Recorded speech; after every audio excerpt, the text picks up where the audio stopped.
Durante décadas, los pasillos del poder en México parecían un club privado, un lugar donde el amiguismo, los pactos en lo oscurito y el dinero sucio dictaban quién ganaba y quién perdía.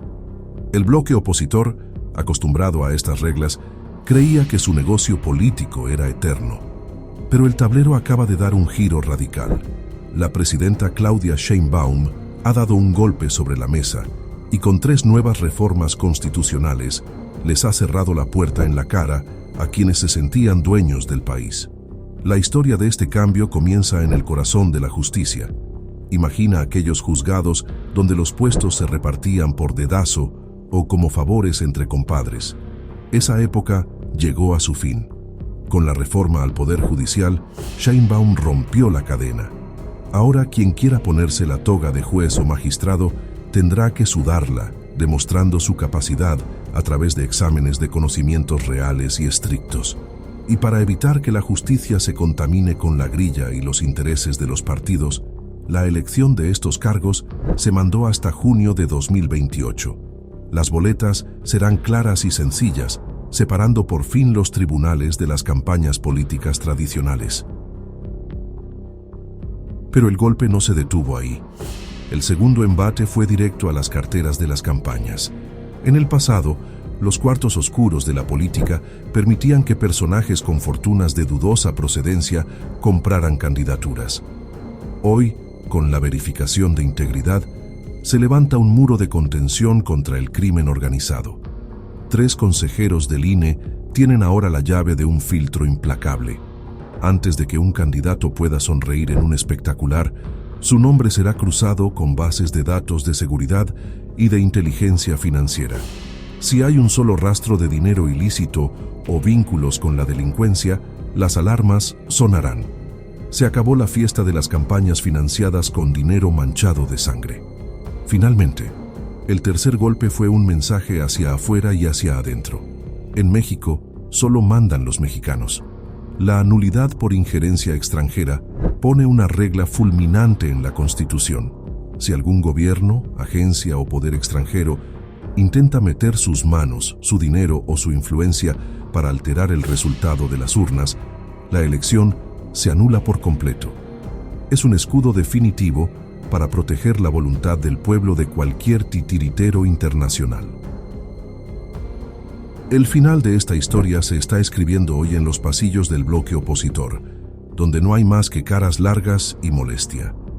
Y es natural, les han quitado las herramientas con las que operaban. El amiguismo se topó con pared. El dinero ilícito quedó bajo la lupa y los intereses extranjeros fueron expulsados. Sheinbaum ha trazado una línea irreversible, demostrando que la ley por fin alcanzará a esos que, hasta ayer, se sentían intocables.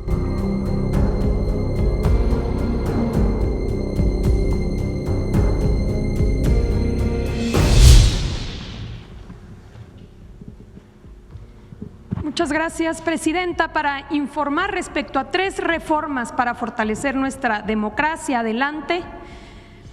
Bueno, como sabemos, hubo un periodo extraordinario que se realizó en las últimas semanas. Ayer, martes 2 de junio, se publicaron en el Diario Oficial de la Federación, en su versión vespertina, ya estas 3 reformas. 2 constitucionales, una legal, 2 presentadas por la Presidenta de México. La primera respecto a la elección al Poder Judicial, una reforma constitucional. La segunda respecto a la verificación de integridad de candidaturas, también esta propuesta por la Presidenta. Y una tercera respecto a la nulidad de elecciones por intervención extranjera. Esta iniciativa propuesta por el coordinador del Grupo Parlamentario de Morena, Ricardo Monreal, en la Cámara de Diputados. Adelante. Fueron aprobadas por la mayoría calificada, 2/3 partes, de la Cámara de Diputados y del Senado. Como sabemos, las reformas constitucionales requieren también pasar por los congresos locales. Fueron aprobadas por 25 congresos locales, concluyendo así todo el proceso legislativo. Por ello, dado que ayer fueron publicadas en el Diario Oficial, estas reformas entran en vigor a partir de hoy. Los partidos que votaron a favor, Morena, PT y Partido Verde, y en contra de estas tres iniciativas, el PAN, el PRI y Movimiento Ciudadano. Vamos a ver el contenido, lo hemos visto anteriormente, pero retomemos un resumen sobre de qué tratan estas tres iniciativas. Adelante. La primera tiene el objetivo de fortalecer y facilitar la elección al Poder Judicial. Número 1, se mueve la fecha, ya no se realizaría en 2027, pasa a realizarse en 2028, para que no se combine con la elección que de por sí será una de las elecciones más grandes de la historia, y darle tiempo para que la ciudadanía pueda conocer los candidatos de manera separada, todos aquellos que quieran ser nuestros juzgadores. Por ello, la elección se realizará el 4 de junio de 2028. Número 2, se facilita la elección para la ciudadanía. Dos cosas importantísimas. Número 1, reduciendo el número de candidaturas. Ya vivimos esta experiencia y sabemos que si hay muchos candidatos es complejo conocer las opciones. Se reduce el número de candidaturas y se simplifica el diseño de la boleta, donde podamos ver con claridad quién es el que está proponiendo, qué poder está proponiendo y cuál es la materia, la especialidad, y reduciendo el número de opciones es mucho más fácil que la ciudadanía pueda participar y conocer a las personas. Número 3, se homologa la metodología y criterios de evaluación de los comités de evaluación de los tres poderes y se incluye el examen de conocimientos para poderse aplicar a todos aquellos que quieran participar. Finalmente, se garantiza que las elecciones judiciales y las ordinarias se realicen en la misma ubicación, en la misma casilla, para que no sea complejo y la ciudadanía sea más fácil que participe, y que los votos se cuenten en las casillas donde fueron emitidos. Es decir, no trasladar las boletas a los distritos, sino que se cuenten ahí en las casillas. Adelante. Vimos una crítica que decía, ya se echaron para atrás, reconocen que su reforma se equivocaron. Falso. En realidad, esta reforma reitera el carácter democrático de elegir al Poder Judicial y se reafirma facilitando la participación ciudadana a partir del ejercicio que ya vivimos. Un ejercicio inédito, por primera vez en la historia de este país, los ciudadanos votamos de manera libre, informada por quienes serán nuestros juzgadores. Número 2, la siguiente iniciativa, adelante, tiene el objetivo de blindar los procesos electorales de candidaturas provenientes de todos los partidos políticos que tengan posibles vínculos con la delincuencia organizada o actividades delictivas. El INE crea una comisión conformada por 3 consejeros y consejeras. La comisión recibe de forma voluntaria, subrayo voluntaria, por parte de los partidos políticos, los listados, ya sea totales o parciales, de las candidaturas y lo remite a las autoridades de seguridad, de inteligencia, de procuración de justicia y del sistema financiero para su análisis. Las autoridades advertirán la existencia o no de un riesgo razonable, sin señalar el asunto que derive del riesgo, y lo informará la comisión en condiciones de confidencialidad. La comisión notificará a los partidos políticos si existiera un riesgo razonable para que, bajo su estricta responsabilidad, resuelvan si procede o no su registro. Adelante. Críticas. ¿El INE será juez y parte en este proceso? No. El INE no investiga, no emite un juicio sobre la integridad de las candidaturas ni resuelve sobre su registro.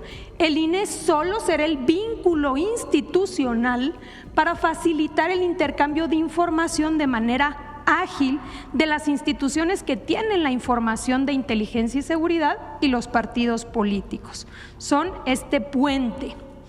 Es un mecanismo a modo para perseguir o desacreditar candidaturas. Falso.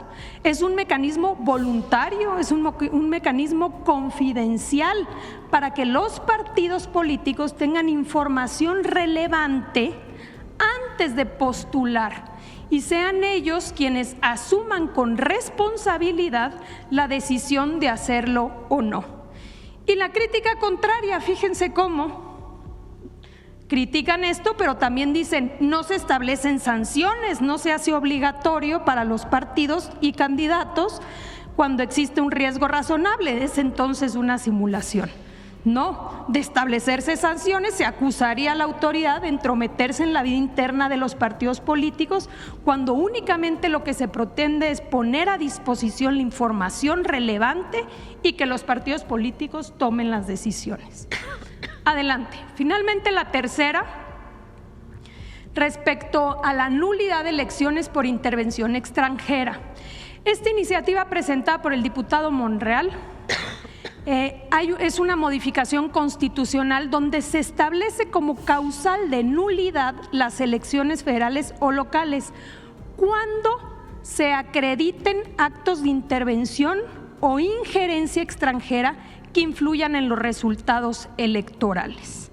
Aquí aclaro, el artículo 40 de la Constitución ya establecía, por supuesto, la prohibición de intervención extranjera en las elecciones mexicanas de tiempo atrás.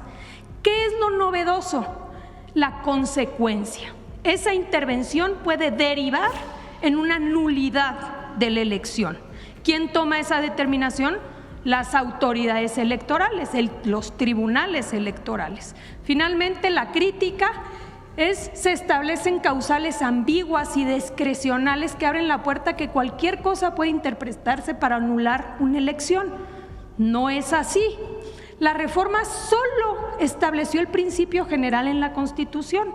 Ahora tocará la discusión sobre las leyes secundarias que permitan una discusión donde se desarrollen los criterios, los estándares de prueba y las reglas de aplicación en las leyes secundarias. Eso tendrá que hacerse en un plazo no mayor a 90 días. Es cuanto, presidente. Muchas gracias, Luisa. Muy claro. Bueno, vamos a las preguntas ahora sí. A ver.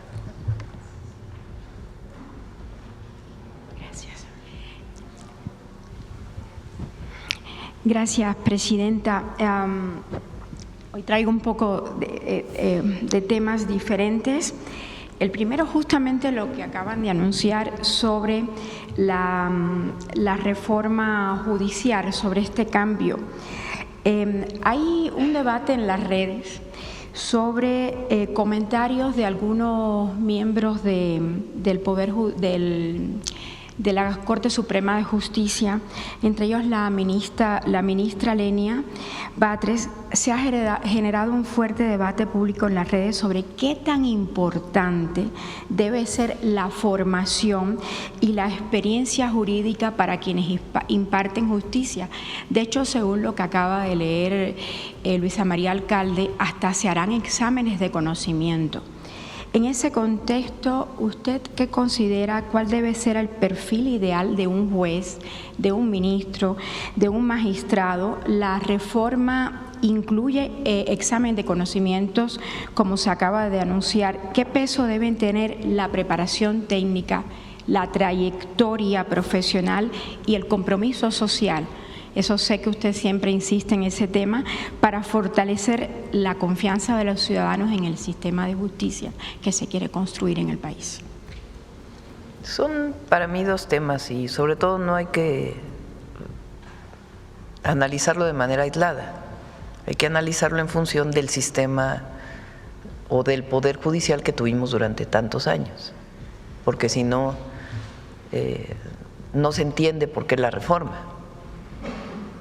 Una Suprema Corte decidida por los presidentes, fíjense la diferencia, porque formalmente se decidía por el Senado de la República, pero el esquema de propuesta de un ministro de la Corte o ministra de la Corte era el presidente enviaba 3 nombres y el Senado por mayoría calificada decidía entre esos 3 nombres.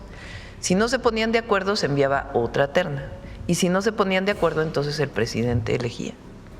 Entonces, al final, la decisión de la terna, pues es del presidente de la República. Zedillo hizo la penúltima reforma al Poder Judicial, cambió a todo el Poder Judicial anterior, renovó al Poder Judicial a imagen y semejanza del presidente de la República, porque así fue. Y se consensaba pues en lo que fue aquel régimen, que era el régimen del PRIAN. Entonces, entre el PRI y el PAN se ponían de acuerdo quiénes para que tuvieran la mayoría calificada y así decidían quién participaba como ministro. La propuesta que hace en su momento el presidente López Obrador es que los elige el pueblo, que ya no los elige el Senado y que ya no los elija, en este caso, la presidenta, sino que los elige el pueblo. ¿Qué otro problema tenía el Poder Judicial anterior? El nepotismo, reconocido incluso por la propia Corte anterior. Más del 50% de quienes participaban en el Poder Judicial eran primos, hermanos, sobrinos. Y supuestamente había una carrera judicial, pero en realidad no le existía. Era pues el amigo, el primo, el hermano, el conocido que participaban dentro de la Corte.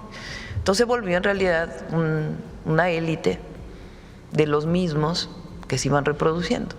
Y muchos de ellos, así como fue en el periodo neoliberal, pues tenían mucho vínculo con los poderes económicos. Entonces estaban dedicados a ayudar a los poderes económicos del país. Al elegirse por el pueblo, el objetivo es que hagan justicia de manera lo más imparcial posible, siguiendo la Constitución y las leyes de México, y que no influya un poder sobre las decisiones que se toman, sino que sea una decisión de ministras, ministros, jueces, juezas, magistrados elegidos por el pueblo. Bueno, se hizo una primera votación. En la votación, pues todos participamos en esa votación, eran muchísimos nombres, incluso hubo la crítica del famoso acordeón, pues porque todo el mundo teníamos que llevar. ¿Por quién íbamos a votar? Porque de otra manera era imposible acordarte cuáles eran los nombres que habías elegido previamente, porque era una cantidad enorme por la que votamos. Bueno, tomando en cuenta esa experiencia y también la experiencia de la elección, entonces, ¿cómo se planteó la primera reforma al Poder Judicial? El Ejecutivo nombra una comisión, el Legislativo nombra una comisión y el Poder Judicial otra comisión. Esas comisiones reciben propuestas de la gente que se quiere autoproponer o que alguien proponga, presentan su currículum y se establece en la Constitución que tienen que tener el 8 de promedio, cartas de recomendación y varias consideraciones que se establecían. Una vez hecha la primera elección, pues entonces con esa experiencia que se tuvo, se dice, a ver, primero va a ser muy difícil que en el 27 se vote por todo, porque vas a votar en algunos estados por el gobernador, por el diputado local, por el diputado federal y por el presidente municipal. Ya son 4 boletas. Si aparte le agregas otras 4 boletas del Poder Judicial y además, como estaba planteado antes, de que tenía que ser en una casilla distinta, pues entonces se iba a votar por las elecciones establecidas en términos federales en el 27 y tenías que moverte a otra casilla para votar por el Poder Judicial. Entonces hubo muchos planteamientos, es más, la mayoría de la gente dijo, ¿por qué no se mueve al 28? Va a ser mucho más fácil. Nosotros escuchamos y dijimos, bueno, vamos a moverla al 28, analizamos y dijimos, sí, va a ser muy complejo. Hablamos con el INE, nos dijo, sí, tienen que ser 2 casillas distintas, de acuerdo a lo que dice la Constitución. Entonces hicimos un planteamiento, ¿para qué? Para que sea la elección al Poder Judicial en el 28 y en caso de proponerse la revocación de mandato se puede hacer el mismo día, en la misma casilla. Eso es lo primero. Lo segundo, en vez de que sean, ¿cuántos candidatos eran? 3, ¿verdad? 3 candidatos por cada puesto elegido por la comisión del Ejecutivo, del Legislativo y Judicial, son 2 nada más, ya no son 3, ahora van a ser 2. Y se pone la posibilidad de poder hacer un examen adicional a todos los requisitos que venían antes, de tal manera que se garantice pues que si vas a ser juez de penal, pues tengas ciertos conocimientos sobre lo penal. Si vas a ser juez civil, puedas tener ciertos conocimientos sobre lo civil. Luisa María es abogada, por eso pregunto. Entonces, sobre cada una de las características o de las disciplinas que tienen que cubrir los jueces, pues que se haga un mínimo examen que pueda garantizar pues que sí conocen ese tema. Entonces, se incorporan estos dos temas y también la forma de votar, que la boleta sea más sencilla, porque todos los que votamos en el 25, pues la verdad era muy compleja la boleta. Y entonces eso llevó a toda esta crítica de que si los acordeones o no, pues no había manera de votar si no llevabas en un papelito uno, porque se dijo que había una orientación, falso. Si no llevabas una hoja en donde dijeras, bueno, pues ya elegí a estos, voy a votar por esto. Entonces, para evitar todo eso, se simplifica la boleta, se simplifica la elección y además se nombra una sola comisión de las 3 comisiones que puedan tener relación con la SEP, por ejemplo, a ver si es válido su título o no es válido su título, si es válido la calificación que obtuvo o no es válida la calificación que obtuvo. Entonces, esa comisión va a estar en contacto con las autoridades para ver si se cumplen los requisitos y luego ya cada comisión pues hace las especificidades. Entonces, se simplifica, pero se mantiene lo más importante, que la elija la gente, que la elija el pueblo, porque es lo mejor que puede haber. Hay quien piensa que el pueblo es tonto y que no tiene la capacidad de elegir a sus jueces, magistrados o ministros. Nosotros pensamos todo lo contrario, que la gente tiene toda la capacidad para poder decidir quién quiere que participe.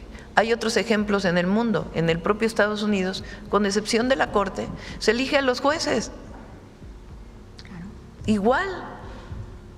O sea, no es que también ahora sea el único.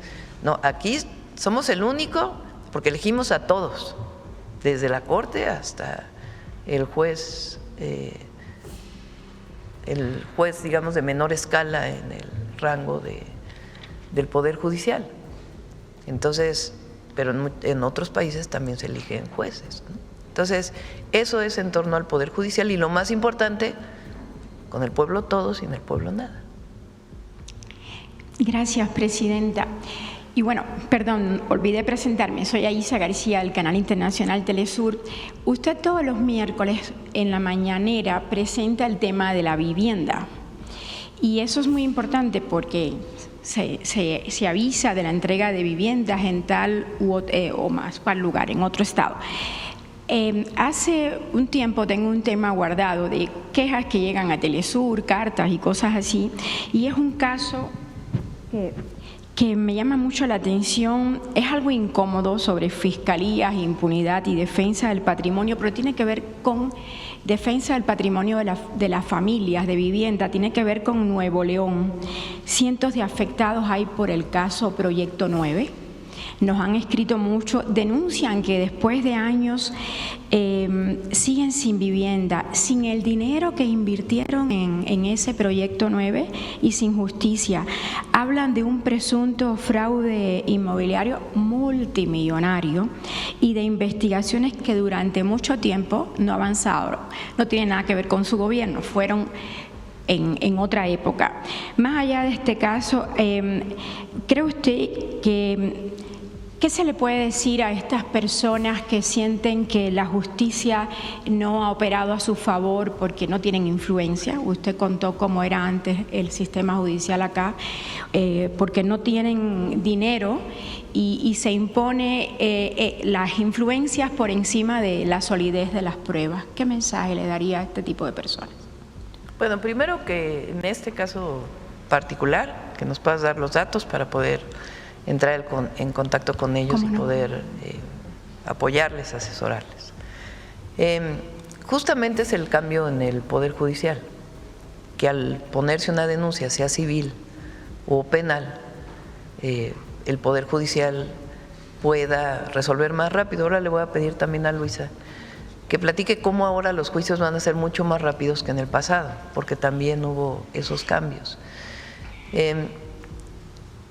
Comento esto también, no sé si este caso sea viviendas del Infonavit, pero hay casos de fraude de algunas inmobiliarias y hubo otros casos del Infonavit del pasado que ahora pues está investigando la Fiscalía, los responsables, porque se vendieron viviendas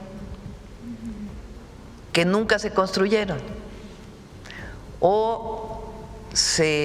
y la gente sigue pagando. Ahora ya no, porque ya se resolvieron esos casos. Hubo casos también de gente que pidió su crédito para vivienda y le dijeron, tu vivienda está aquí, y acabaron siendo viviendas de 20 metros cuadrados sin servicios. Entonces la gente seguía pagando su crédito sin poder ocupar la vivienda porque era imposible ocupar la vivienda. O algunos otros casos en donde la vivienda quedaba tan lejos del lugar donde se trabajaba que dijeron, bueno, para tener un patrimonio pido un préstamo. Cuando ya se van a vivir ahí, pues son 3 horas de ida, 3 horas de vuelta a su lugar de trabajo y deciden pues dejar la vivienda y de todas maneras la seguían pagando. Entonces hay casos de ese tipo que todavía está trabajando el Infonavit, que son las viviendas abandonadas, que en algunos casos han sido ocupadas, en otros casos sí está la persona, pero ya no sigue pagando porque, por ejemplo, ya no tiene el trabajo para que se le pueda descontar del cheque del Infonavit. Entonces esa parte todavía se sigue trabajando, pero evidentemente pues damos la asesoría. No sé si quieras platicar, Luisa, de los tiempos.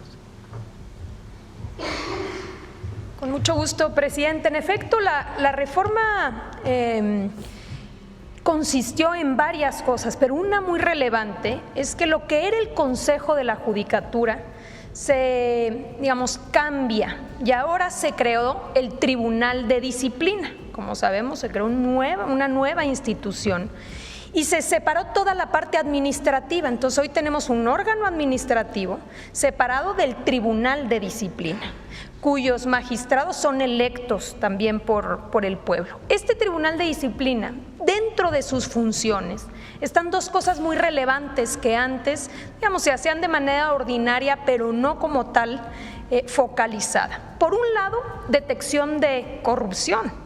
Dan seguimiento a los jueces, a los magistrados, incluso a los propios ministros de la Corte, respecto a que haya un comportamiento acorde a todos los principios que deben tener los juzgadores, y detectar irregularidades proceden y pueden llegar incluso a suspender a jueces o juezas o magistrados, a juzgadores. Y por el otro lado, lo que tiene que ver con las tardanzas. La mayoría de las quejas que recibe el órgano de disciplina tiene que ver con las tardanzas. La tardanza de la justicia, no me han resuelto. Entonces, este tribunal no solamente, puede establecer sanciones a los juzgadores, sino que hace procesos en donde se evalúe, a ver, ¿dónde están los grandes problemas? Puedo identificarles yo algunos, las notificaciones estatales, ahí se está atorando, ese es el cuello de botella. Entonces, hace planes precisamente para poder mejorar con un sistema de justicia más ágil, aparte de que se establecieron plazos máximos en la propia ley orgánica adicionales. ¿Qué quiere decir esto? Que la propia reforma no solamente cambia el sistema de elección de los juzgadores, sino que pretende resolver los problemas de fondo, corrupción y también las grandes tardanzas en la justicia mexicana. Entonces vamos a ir viendo cómo este tribunal, que es muy reciente, lleva 8 meses en funcionamiento, está madurándose, pero ya inicia con cambios importantes para la reducción de tiempos y que los mexicanos y mexicanas tengan un verdadero acceso a la justicia. Presidenta, hay un tema que no puedo obviar aprovechando que usted me dio la palabra, y es preguntarle sobre la relación México-Estados Unidos. Durante años, la presión de Estados Unidos hacia México se concentró en temas migratorios o en temas comerciales, con los tratados de libre comercio. Hoy pareciera que el eje se está desplazando hacia la seguridad, los cárteles e incluso señalamientos sobre actores políticos mexicanos.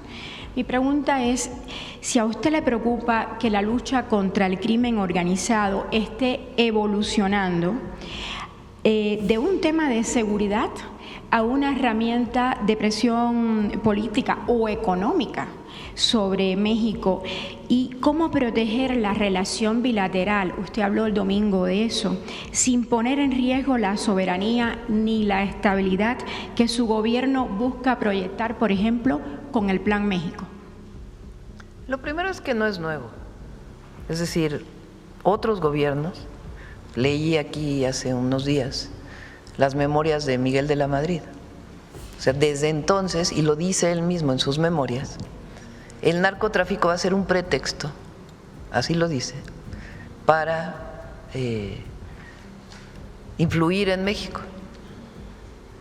Lo dice así, tal cual en el texto, no es nuevo.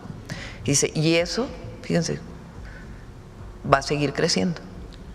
Así lo pone en sus memorias. Estamos hablando hace más de la Madrid terminó en el 88, pues por lo menos casi 40 años. Entonces eso es lo primero, siempre ha sido una presión. Ahora pues es uno de los elementos centrales. Lo primero es, el Estado mexicano utiliza todo lo que está en su poder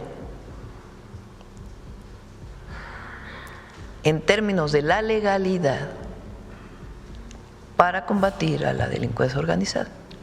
No es aquella cosa de la fuerza del Estado y sale los militares, como en el caso de Calderón, de la guerra contra el narco. Son las leyes, es la investigación, es la inteligencia, es la justicia y al mismo tiempo la atención a las causas, evitar que los jóvenes se acerquen a los grupos delictivos. Entonces es público y notorio todo lo que hemos hecho, tanto el gobierno, el presidente López Obrador y nosotros, fortaleciendo la inteligencia y la investigación para la detención de personas vinculadas con la delincuencia organizada, que cometen delitos. ¿Cómo? Pues a través de las carpetas de investigación, la orden de un juez para la detención o el cateo de un inmueble, y a partir de ahí pues todo el trabajo que se hace. Ha habido más de 50,000 personas detenidas desde que nosotros entramos, vinculadas con distintos delitos que tienen que ver con delincuencia organizada. Muchos pueden ser del fuero común, pero están vinculados con algún grupo delictivo. El Consejo Nacional de Seguridad decidió enviar a 92 personas a Estados Unidos que pedían su extradición por considerar que era benéfico incluso para México en términos de la construcción de la paz y la seguridad. Y podemos hablar de las detenciones de niveles muy altos en los grupos delictivos que ha hecho el Ejército, la Marina y el Gabinete en General de Seguridad. Recientemente, ayer o antier, se detuvo a un miembro del cártel de Sinaloa por parte del Gabinete de Seguridad, de una jerarquía muy alta. ¿Cómo? Pues con la ley en la mano. Hay orden de aprehensión, se detiene, o en caso de haber alguna flagrancia. Entonces, no se nos puede decir que no estamos actuando. Tan estamos actuando que los homicidios dolosos en nuestro sexenio disminuyeron en 49%. 49%. Yo los reto a que me digan en qué país del mundo, con la población que tiene México, han disminuido los homicidios dolosos en 49% en 18 meses o en 20 meses. 19 meses, que es hasta mayo. Entonces, pues claro que estamos trabajando y al mismo tiempo estamos construyendo escuelas, yendo casa por casa a buscar a los jóvenes, con jóvenes construyendo el futuro, con los programas de bienestar y distintos programas de jóvenes transformando México, que ayudan o que evitan que un joven se incorpore a la delincuencia, o incluso un joven que de alguna manera tiene vínculos, poderlo incorporar a otras actividades. Ahí está un programa, dos programas, uno que se llama Jóvenes Unen al Barrio y otro que se llama Reconecta con la Paz, en donde, por ejemplo, en Reconecta con la Paz, un joven que cometió un delito, se le da la oportunidad que se incorpore a este programa, que le permita vincularse pues con una actividad distinta, apoyado por tutores y por su familia, en el caso de, pues de que tenga una familia que quiera seguirlo apoyando. Entonces son muchos programas y muchas acciones que van construyendo la paz en México. Nos falta, sí, todavía nos falta, pero vamos avanzando. En el caso de extorsión, por ejemplo, que es uno de los delitos que más afecta a la población, pues se hizo una estrategia antiextorsión, un cambio en la Constitución, un cambio en la ley que permite que la gente ya no tenga que ir a denunciar al Ministerio Público, sino que al denunciar ante un policía sea suficiente para que se haga la investigación y pueda haber detención. Pasó de ser la víctima de extorsión, la única víctima, e hicimos, todos somos víctimas cuando ocurre una situación de este tipo y el Estado actúa. Entonces, vamos avanzando, eso es lo primero. Lo segundo es las recientes, lo segundo es la coordinación que tenemos con el gobierno de Estados Unidos. México ha tenido coordinación, colaboración de distintas maneras a lo largo de su historia con Estados Unidos. Tenemos más de 3,000 kilómetros de frontera, somos vecinos. Cuando entramos nosotros y entra después el presidente Trump, recuerden ustedes que en su discurso inaugural pues habla mucho sobre el tema de México y el narcotráfico. Entonces nosotros de inmediato nos pusimos en contacto con la nueva administración para buscar un mecanismo de entendimiento de cómo podemos colaborar, cómo podemos coordinarnos para atender un fenómeno o un problema común, ayudar a evitar que entren drogas a los Estados Unidos y al mismo tiempo pacificar a nuestro país. Fueron varios meses de trabajo.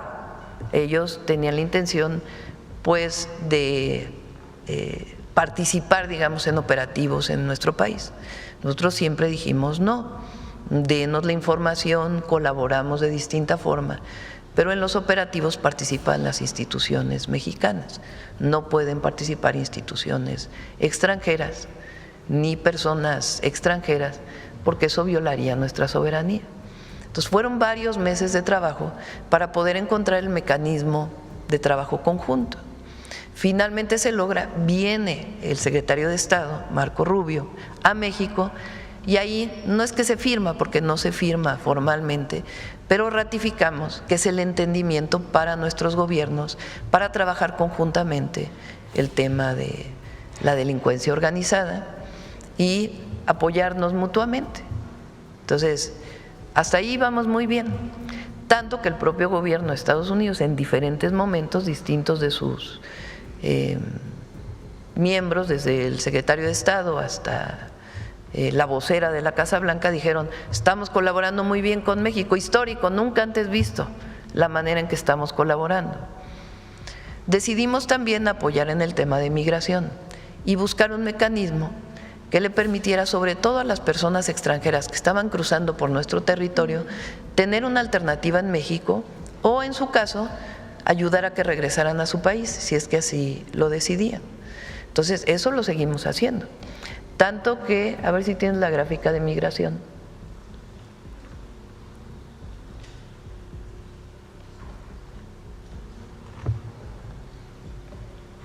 O sea, vean el nivel de encuentro, se llama, que son personas que quieren entrar a los Estados Unidos y son detenidas por CBP, que es la agencia de Estados Unidos que en la frontera detiene a personas que quieren cruzar sin papeles. Entonces se redujo 97.5%. Y hay reuniones y trabajamos y colaboramos y buscamos la manera de que la gente tenga la opción de quedarse en nuestro país o regresar a su país si es un extranjero. Y si son mexicanos, pues evidentemente el desarrollo económico del país, los programas de bienestar, todo lo que hacemos, pues evita que la gente quiera cruzar. Mientras mejor esté el acceso al empleo en México, pues la gente no se va en general no se va por gusto, se va por necesidad.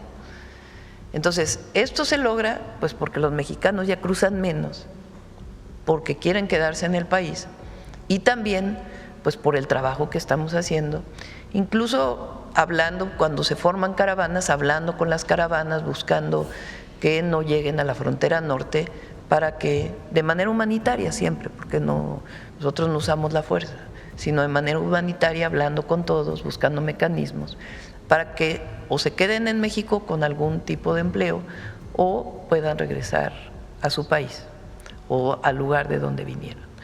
Entonces, fíjense la colaboración. ¿Estos son datos de Estados Unidos? Estos son datos de Estados Unidos. De Estados Unidos.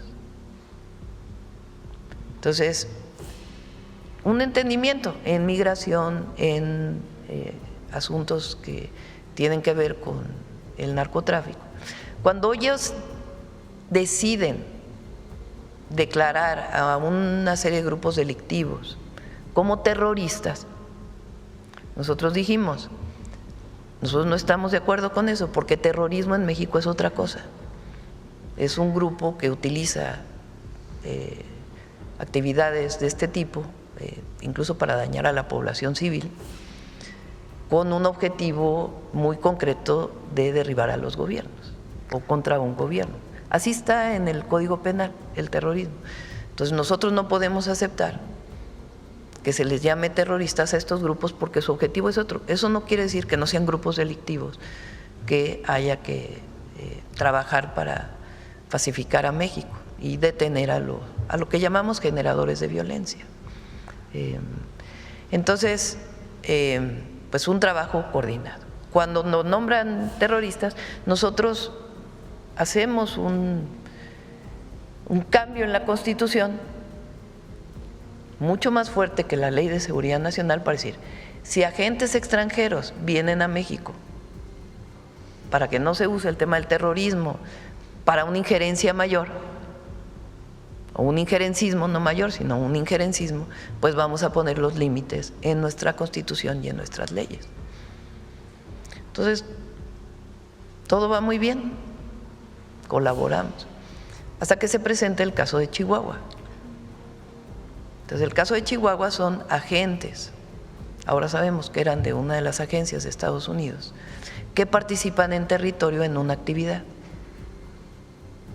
que como lo dijo ayer, lo aclaró la Fiscalía, por cierto, no iban a desmantelar un laboratorio, iban a ubicar el laboratorio, ubicaron el laboratorio y se regresaron, no hicieron nada con el laboratorio.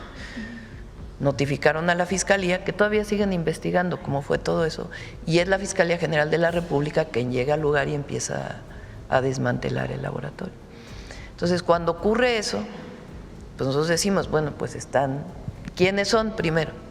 Bueno, son estas personas, y hay otras 2 personas también, 2 personas que lamentablemente perdieron la vida, porque como lo dije desde el primer momento, primero está lo humano.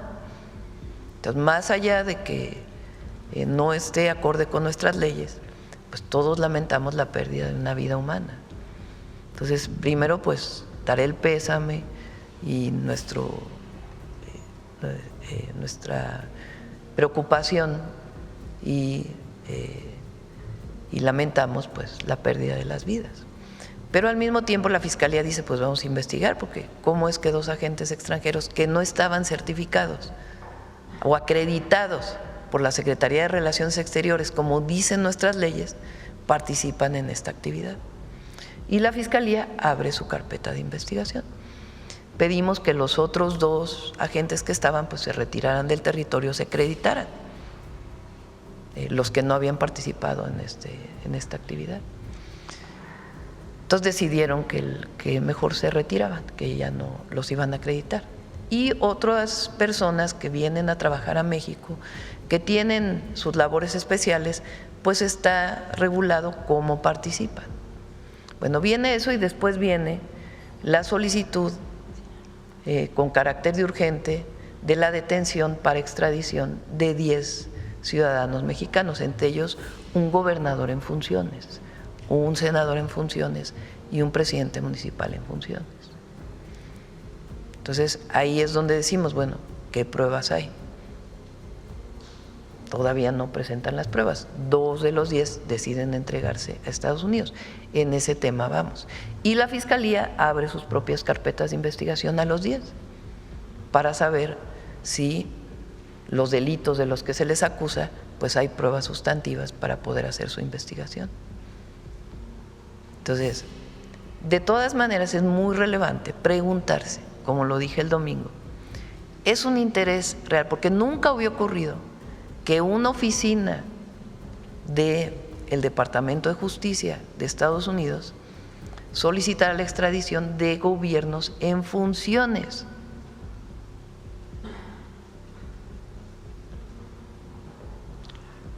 ¿Quién elige a los gobernadores? ¿A un senador, a un presidente municipal? La gente, el pueblo. Entonces, si hay pruebas, pues entonces la Fiscalía hace su trabajo, pero tiene que haber pruebas. Si no, ¿cuál es el sentido? Entonces, por eso el domingo dije, vale la pena preguntarse. ¿Por qué? Pues por la historia que existe y lo que ha venido ocurriendo y las campañas que hemos tenido en contra. Si realmente es un asunto jurídico, si realmente es un asunto de querer pacificar a México, si realmente es un asunto que tiene que ver con delincuencia organizada, o hay otros intereses, como la elección de Estados Unidos en noviembre, o la elección que vamos a tener el próximo año. Lo hice como pregunta. Entonces, es muy importante que el pueblo de México, más allá de la investigación que haga la Fiscalía, se dé cuenta de lo que está ocurriendo. Porque, y lo dije así, viene un gobernador, y no es porque sea de Morena, porque si viniera una solicitud de extradición urgente de un gobernador de otro partido político, del PAN o de Movimiento Ciudadano, del PRI, actuaríamos exactamente de la misma manera,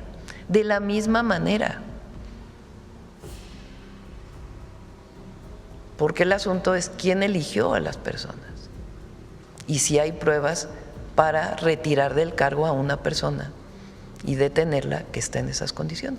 Por ejemplo, recientemente la Fiscalía ha detenido presidentes municipales que están vinculados con la delincuencia organizada. ¿Quién lo ha denunciado? La propia gente. Una gran diferencia. Es muy distinto. Entonces, es muy relevante preguntarse, porque dicen, es que ya hay revistas, periódicos que ahora es el narcopartido, el narcogobierno, que es la narrativa que traen desde el 2024 y desde antes. Entonces, en esta narrativa, en esta ofensiva mediática y de redes sociales, que es principalmente pagada por la ultraderecha mexicana y de otros lados del mundo, pues es muy importante que nos preguntemos, bueno, ¿quién juzga eso? Porque si viene este caso de un gobernador y luego viene otro gobernador, de cualquier partido, y luego viene otro gobernador, y luego viene otro gobernador, y luego viene otro gobernador, y luego otro gobernador, y luego otro gobernador, ¿quién se vuelve el elector? Por eso lo dije así el domingo. ¿Quién elige entonces a las autoridades? Nosotros siempre hemos dicho, el pueblo pone y el pueblo quita. Entonces, ahora, si hay una investigación, hay pruebas suficientes de los delitos, es otra cosa, ya la Fiscalía actuará y le corresponde a la Fiscalía y al Poder Judicial. Pero es muy relevante cuestionarnos la situación que estamos viviendo. y la visión de largo plazo, porque no es una visión coyuntural, y la responsabilidad de la presidenta y las autoridades mexicanas en este caso, porque es hasta dónde somos nosotros quienes decidimos en México y hasta dónde es de fuera quienes deciden por nosotros. Entonces es muy importante esta reflexión, por eso dije siempre, este es un tema de soberanía. Soberanía, además, en nuestra Constitución establece que la soberanía reside en el pueblo. Pone el 39 constitucional. Es muy relevante, porque no solamente es el territorio, no solamente son nuestras leyes, nuestra Constitución y la defensa de que aquí decidimos los mexicanos, colaborando y coordinándonos. La soberanía nacional reside esencial y originariamente en el pueblo. Eso viene desde los sentimientos de la nación de Morelos. Es muy profundo, muy profundo. ¿Quién decide en México? El pueblo.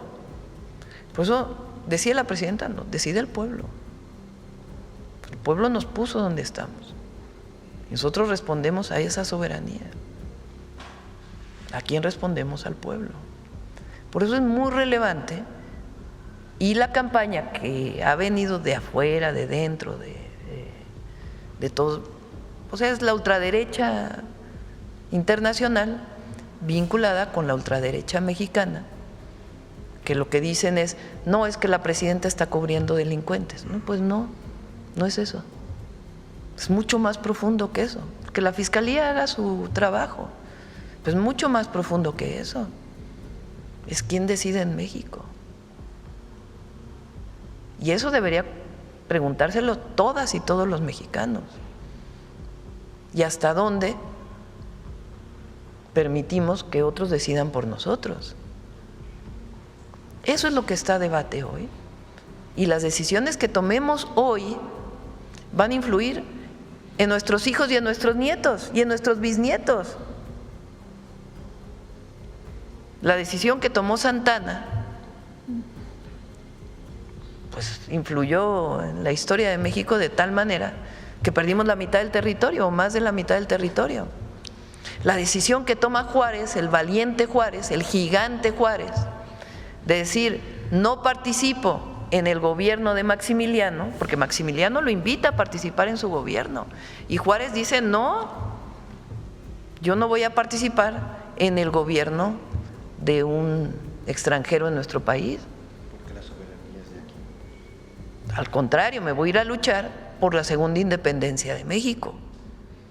Y se logra la segunda independencia. Imagínense ustedes, imagínense que Juárez hubiera dicho, bueno, sí, me voy con Maximiliano. Imagínense. Bueno, las decisiones que uno toma influyen en el futuro. Imagínense si en el 2006, bueno, en 1988, el ingeniero Cárdenas hubiera dicho, sí, participo en el gobierno de Salinas. Imagínense si en el 2006 el presidente López Obrador hubiera dicho, no, bueno, pues ya vámonos todos a nuestra casa. No, son decisiones que trascienden en momentos en donde estamos viendo pues una ultraderecha que quiere avanzar. Ahora, ¿qué queremos nosotros? ¿Conflicto con Estados Unidos? No, claro que no. Nosotros queremos que haya tratado comercial y todo lo mejor para México y la relación conjunta. Es decir, no es que nosotros queramos generar un problema, no, pero no podemos nosotros cerrar los ojos y decir, bueno, no pasa nada. No, pues sí pasa. Y tenemos que hacer conciencia de lo que está pasando y lo que estamos viviendo. Y buscar siempre la vía diplomática. La vía diplomática, siempre. Buscar pues todos los mecanismos que nos permitan pues tener una buena relación con nuestro vecino, porque ni ellos se van a ir a ningún lado ni nosotros nos vamos a ir a ningún lado. Pero en México decide el pueblo. Ese es el gran debate en este momento. Gracias, presidente. Sobre el tema también